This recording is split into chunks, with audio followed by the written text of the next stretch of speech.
When it comes to picking a laptop for content creation, my perception was that Windows laptops were more powerful, but you had to be plugged into the wall for the full performance, and that Apple MacBooks weren't quite as powerful, but it had great battery efficiency, and you would get pretty much the same performance whether you're plugged in or running on battery. That changed when I picked up the MacBook Pro with the M4 Pro chip inside. When I compared it to my Creator 16 AI Studio work laptop, I was stunned to find out that the MacBook was faster in nearly every PugetBench test that I ran, given that the Creator 16 was released early in 2024 and the M4 Pro MacBook Pro was released later that same year. Now in 2025, there's new laptop hardware that's out to compete with Apple's M4, and I want to see if it's any faster for content creation. The new hardware that I'm taking a look at is inside this Raider A18HX. It's the AMD Ryzen 9 9955X3D CPU and the NVIDIA GeForce RTX 5090 laptop GPU. Now when it comes to laptops, I don't think the Raider could be any more different compared to the 14-inch MacBook Pro. It's got an 18-inch display, it's a lot thicker, it's got a variety of ports that reduces the need for a dongle, and if you really wanted to, you can pop off the bottom of the laptop and install an off-the-shelf M.2 SSD for additional storage. The main thing that I like about my MacBook Pro is that it gives me great performance while remaining ultra portable. But that comes at the cost of upgradeability that you'll find in some Windows laptops like the Raider or my previously mentioned work laptop, the Creator 16 AI Studio.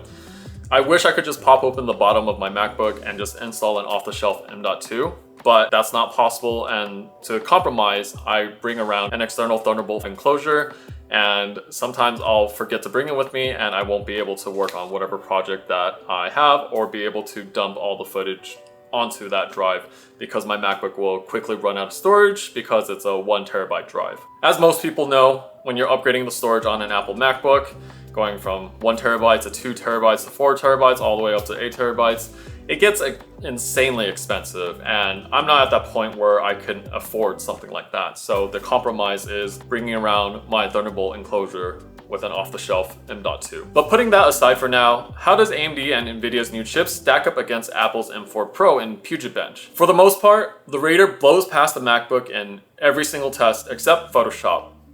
Photoshop just seems to run way better on the M4 Pro chip, but when it comes to DaVinci Resolve, Premiere Pro, and After Effects, the MacBook just can't keep up with the Raider when the Raider is plugged in. There's one more test that I ran on these two laptops.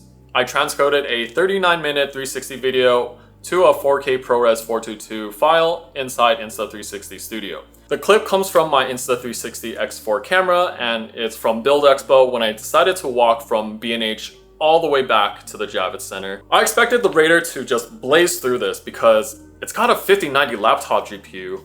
NVIDIA's hardware has typically been known to be the best and the fastest when it comes to video editing to video exports, so I was surprised that it took about 38 to 40 minutes to complete. Not quite the results that I was expecting, but maybe there's something with 360 files, maybe it's just a little bit harder to process.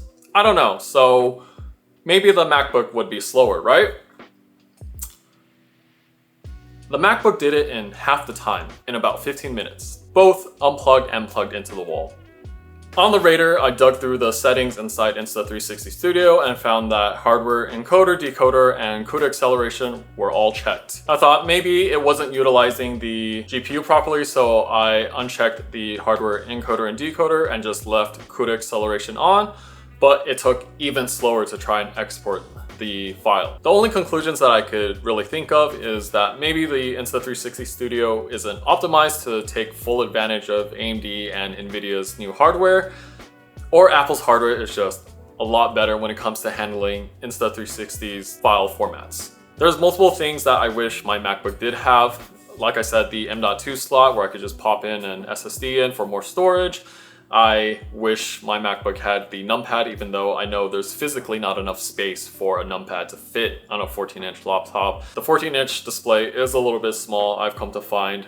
If I'm just using the laptop by itself at a desk, I find myself to hunch over and it kind of causes problems for my shoulders just because it's so much smaller. I'm leaning forward to squint to see what's on the screen sometimes. An 18-inch laptop doesn't make sense for all videographers or video editors. It only really makes sense if you could set up a home base inside a hotel room or a video village like during CES or Formula Drift.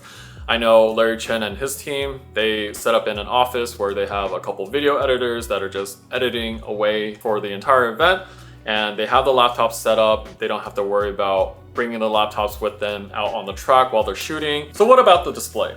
Is it any good for content creation? Personally, I think the screen looks fantastic, but most of my photos and videos only go up online, so I'm working in the sRGB space 99% of the time. I'm not able to take full advantage of the 100% coverage of Display P3 or Adobe RGB.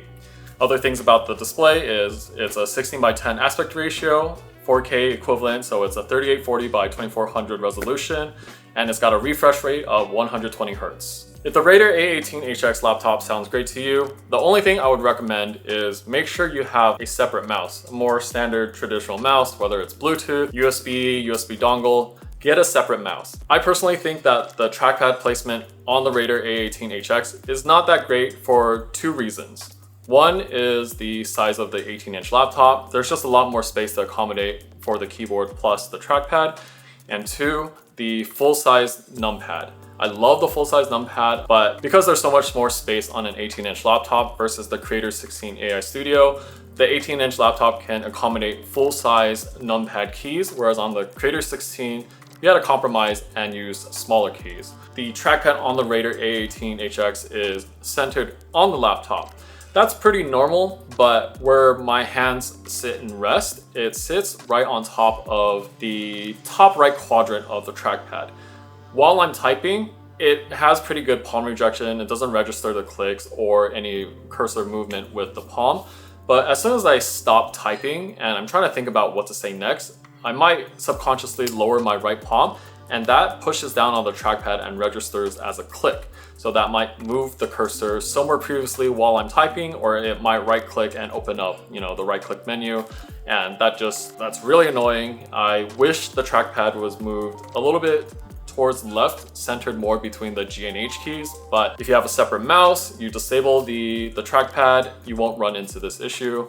Not exactly the best solution, disabling the trackpad, but I don't know what else you could really do. It's not an issue on the Creator 16 laptop that I use, because even though the trackpad isn't fully centered between the G and the H keys, because of the smaller numpad size, my palm, my right hand rests outside of the trackpad. The Raider A18 HX laptop is quite powerful for content creation, specifically in some video editing programs. It's just that it's a lot larger compared to most other laptops. But I still think it's a little bit more convenient to bring the Raider around than a small desktop and a monitor. Just make sure you have somewhere to plug it in to get the full performance.